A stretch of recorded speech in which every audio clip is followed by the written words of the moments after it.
The greatest support magician left his party because they didn't pay him well and formed a new party with his 3 pretty students.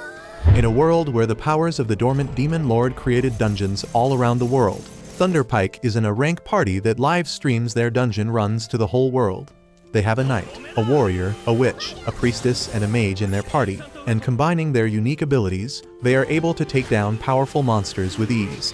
They are massively popular because they have some strong adventurers, and their teamwork sets them higher than any other party. However, not everything is well with their teamwork once they are outside of the dungeon. Yuke, a B-rank support mage, tells his party members that he is going to quit Thunderpike. The party leader Simon asks him for his reasons, and Yuke brings up the topic of the wage gap between him and the other members of the party. Everyone tells him to stop being such a whiny because they pay him fairly for his contribution. They say that he doesn't even join the fight and just stays in the rear, burning through their items and scrolls. Yuke lashes out at them, asking if they don't value his work at all, because he is constantly supporting all of them at all times. They just scoff at him, saying that he is useless, and he should be grateful that they are letting a B-rank loser stay in their party. They claim that they will be fine without his little support, and that is the final nail in the coffin. Yuke finishes his drink and then declares that he is going to quit the party forever, and they can go and shove their A-rank tag up their butt. The next day, Yuke goes to the Adventurer Guild to register himself as unemployed. Just as he finishes filling the form and hands it to the receptionist, a redhead hoe suddenly lunges at him and hugs him tightly. She calls him teacher, and when Yuke sees her, he recognizes her as Marina, a sword mage whom he guided before she took her adventurer test. Marina thanks Yuke for helping her earlier, and he asks how things are going for her. She tells him that everything is going well, and then learns that he is on the job market right now. Marina gets really excited on hearing that, and this thirsty immediately asks Yuke to join their party. Yuke goes to meet with her party members, who were also his students along with Marina. The Elf Ranger Silk and the Priestess Rain are both glad to hear that Yuke is interested in joining their party, but they ask him if he is fine joining a D-rank party that is just starting its career. Yuke tells them that he is fine with that because hustling like a rank parties is not for him anymore. He says that for difficult quests and dungeons, he used to invest a lot of money in consumable items, so he didn't earn much. But with D-rank quests, he will be able to save a ton. With that, Yuke officially joins their party and learns that the girls were planning to complete a quest to mine some magic iron ore today. They head to the dungeon to mine the magic ore, and Yuke feels nostalgic remembering how his journey began. He tells the girls that they can easily find the magic ore on the 6th floor of the dungeon, but they tell him that they are afraid of fighting the boss monster on the 5th floor, so they'll pass. Yuke suggests they can try looking for the ore on the 4th floor first, and they head into the dungeon. Marina has brought her grandpa's walking stick along to search for traps, but that is slowing down their pace, so Yuke decides to take the lead. He shows the girls a magic lantern that can easily detect any low-level traps, and because of that, they quickly explore the dungeon. Yuke begins recalling how this was the first dungeon he visited along with his former party Thunderpike 5 years ago, and their warrior was seriously wounded by the traps. Suddenly, he senses a monster and tells the girls to get ready to fight. They reach a room where wolf monkeys are waiting for them. Silk shoots down one of them quickly, and then Marina rushes ahead to deal with the other two. Yuke casts physical enchantment magic on her to greatly improve her abilities, and then snares the monsters to stop them. Marina easily cuts through the two monsters, and she is shocked to realize how easy it was with Yuke's magic. He tells her that he cast 3 types of enchantment spells on her at once, and everyone is impressed because doing 3 spells at once needs a lot of skill. Soon, they reach the entrance of the 2nd floor, and after checking their equipment and stamina, they head downstairs. Suddenly, a group of zombie miners attack them, and it is Rain's turn to deal with them. Silk and Marina try to fight against the zombies to buy time for her to finish her incantation, and Yuke casts a protective spell on everyone so that the zombies can't even come close. This gives Rain enough time to complete her spell, and she blows away all the zombies with her holy magic. Everyone starts praising her, and Yuke remarks that using holy magic on such a scale costs a lot of mana. He uses a skill called Refresh Mana on Rain to charge up her mana reserves, and she is astonished to learn that Yuke can use it. She tells her friends that it is a rare spell that only red mages like Yuke can use, and with just this spell, one can instantly be admitted to an A-rank party. They are all amazed, and Yuk tries acting down to earth by saying that he is nothing special. They walk ahead, and he keeps pouring holy water on the ground so that the zombies don't attack them after being revived. Silk thinks that it is going to be really expensive, and they don't have the budget for that, but Yuk tells her to relax because he brewed it himself. This shocks Rain because Yuk is not even a priest, but he replies that he can use the purified ashes of the zombies to make holy water using alchemy. Soon, they reach the 4th floor, and Yuk says that they can find the magic ore on this floor. But before going any deeper, he wants everyone to rebuild their stamina by eating something. For that, he pulls out a whole-ass stove from his magic bag, which makes the girls excited. Yuk tells them that if they work hard, they can afford their own magic bag someday. He begins cooking egg and bacon for them, and then pulls out a magic pot that magically creates seafood soup for them. The housewife inside Rain gets wetter than the soup itself on seeing a pot that cooks food itself, and Yuk says that he found it in a high-level dungeon and it cost a lot to be repaired. After that, they start eating, and Silk notices that the food has extra mana. Yuk tells her that cooking is basically alchemy, and he put extra effort to empower them for mining the ore later. Soon, they find a giant rock lizard which has mineral ores on its back. Yuk slows it down with his magic, and then Marina uses her ultimate attack to kill it. She is really exhausted by using her ultimate just once, but Yuk replenishes her mana and tells her to keep practicing the skill. After that, they begin mining the ore on the defeated monster's back, but they need more, and Yuk suggests that they go to the 5th floor and defeat the boss to get what they want. The girls are afraid because the boss is a tough monster, but Yuk tells them that he will use his full power to help them. Once they reach the boss room on the 5th floor, Yuk tells the girls that he will fight alone to show them his skills. He then takes out a floating camera artifact to record the gameplay of the boss fight, and Marina suggests that they should livestream it cause it will be fun. Yuk decides to YOLO it, but then he asks the girls the name of their party to tell in the broadcast. They nervously tell him that they haven't thought of a name yet, but then Marina comes up with the name Clover on the spot. She says that the 3 girls are the ordinary leaves of the clover, and Yuk is the 4th and the lucky leaf. Everyone likes the name, and then Yuk asks the girls if they also want to feature in the first live stream of their party.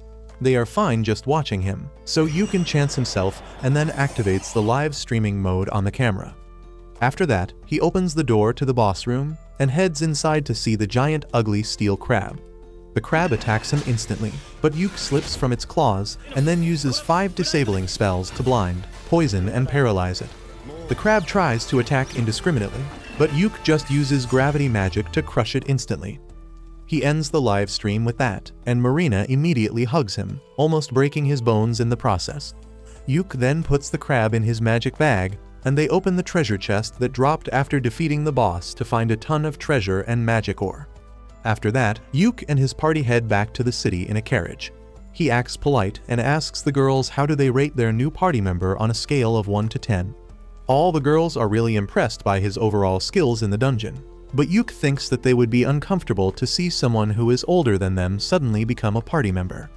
The girls tell him that it is not like that at all, and suddenly, Silk has a brilliant idea. She tells Yuk that he should become the party leader because he is the most experienced and powerful out of them. Yuk is flustered because he doesn't think it is right for a newcomer to become the leader, but the other girls agree, saying that their party was officially formed when they decided to name it Clover, and that makes Yuk a founding member. When the girls keep on pressuring him, Yuk finally folds and agrees to become the party leader so that he can keep everyone safe. On the other hand, his former party, Thunder Pike, is having a hard time in the dungeon. They have got an archer to fill Yuk's place, but he can't support them like Yuk used to. They struggle against a pack of monster wolves, and even the newcomer throws shade at them, asking why the hell they came to such a high-level dungeon if they are so weak. Suddenly, the witch gets bitten by a wolf, and though the party leader manages to free her, the priestess doesn't have enough mana to heal her. The party decides to retreat immediately, and as the witch lies bleeding, the priestess is still waiting for her mana to recharge. They don't have mana potions or even healing potions because that used to be Yuk's responsibility, and none of them thought to pick it up after he left.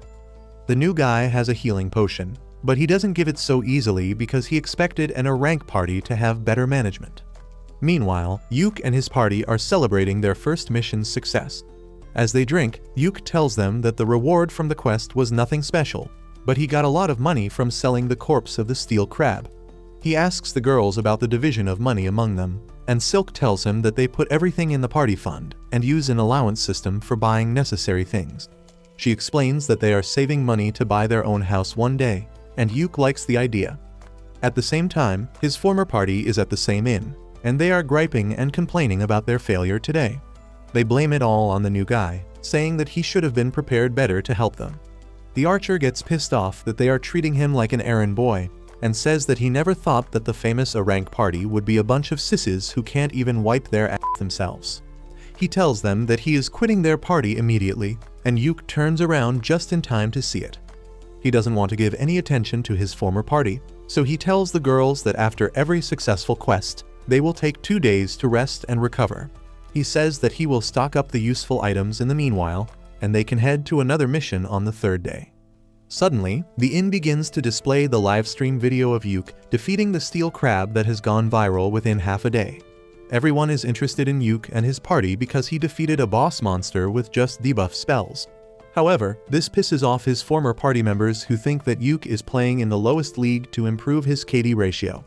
Turns out they are not the only people jealous of Yuk, because a fat and ugly noble is also cursing him from afar. Anyway, 3 days later, Yuk reaches the guild to pick a quest that is easy enough for the girls but gives a good reward as well, and the receptionist suggests him a C-rank quest to get magic stones from a waterfall. She says that it should be a D-rank quest, but some strange monsters are roaming around the region recently, so it has become more difficult. As Yuk is in the middle of thinking about it, the girls come running there and they agree to take the quest without even asking about it. Only after the receptionist leaves to register the quest does Yuk get a chance to explain that they may have to face a monster during the quest. The girls still decide to take the quest to earn more points and money. Yuk tells them to get ready and meet him in 30 minutes, and then the receptionist comes with the receipt of the quest. She tells Yuk to livestream his quest fights because he has become a minor celebrity after his last livestream. He leaves the guild with that and immediately senses someone following him. He leads the stalker into a shady alley, and it turns out to be the jealous ugly noble. Yuk asks him if he has any business with him, and the noble pulls out his sword, telling him to leave Clover immediately. Yuk uses a snare spell on him discreetly, and then asks the fatty if he is out of his mind for telling the leader of the party to quit it. The fatty tells him that he found the girls first, and he will join their party to become their sugar daddy. But Yuk thinks that he is just a junkie who has had too much magic shrooms today. He refuses to leave the party and walks away, and as the noble tries to attack him, he trips on the snare spell and knocks himself out. Once Yuk joins the girls to go on the quest, they tell him that the fat incel had approached them a few days earlier, and he offered to join their party like he was helping them out. However, his skills were mid, and they decided to ignore him since he wasn't taking no for an answer. Yuk also thinks that the guy must be dumb if he can draw his sword so casually in the streets, and he decides to report him to the guild once they return. After that, Yuk brings up the topic of their quest, and says that while the quest is really simple, they may have to deal with some wild beast-type monster. The girls tell him that they have been to the area around 2 months ago, but they didn't face any monsters back then, and there were no ordinary animals around either. The second part worries Yuk, and he says that the only reason all animals run away from the forest is because of a strong monster. He tells the girls that the monster was present in the forest that time too, but they were lucky enough not to encounter it. He says that as soon as they reach the forest, he will start recording everything, and if they run into the monster, he will live stream it. It will be the best if they win, but if they lose and have to run away, he wants the video to be live so that the guild can see them and send help on time. Soon, they reach the forest and Yuk starts recording as they walk inside. He walks at the end of the group because wild beasts attack any group from behind, and tells the girls not to worry about him because he is wearing a special warlock armor that gives him very high defense stats. They reach the waterfall soon, but then Yuk senses something and immediately turns the live stream mode on. Just 1 second later, the monster terrorizing the forest comes out, and to Yuk's horror, it is a high-ranking monster called the Zarnag, which is found in the deepest level of high-ranking dungeons. Everyone panics on hearing that, and Yuk steps in front of the girls. He tells them that they need to escape immediately, because they will die if they fight against the Zarnag. He decides to stay back and stop it till the girls reach safety and the guild sends backup. But suddenly, Marina draws her sword, telling Yuk that she isn't leaving him behind. Silk and Rain also agree with her, and they begin using their abilities to slow down the monster so that they can kill it. Yuk has no choice but to let them in on the action, so he first enchants their physical abilities. Marina rushes ahead to stop the monster while Rain chants her spell, but she gets slapped away. Yuk tries to stun the monster with lightning magic and then casts multiple debuffs on it, but despite that, it doesn't seem to slow down. Yuk realizes that it is a special monster, and he asks Marina to buy him some time so he can use a very powerful spell. Marina begins fighting against the monster, and then Silk calls the forest dryads for help and binds the monster with vines. As the two girls try their best to stall the monster, Yuk finishes chanting his tier 5 spell, Prismatic Arrow. He tells Marina to get back before he shoots it at the monster with devastating power. If you liked this video, please consider subscribing and watch the video on your screen next.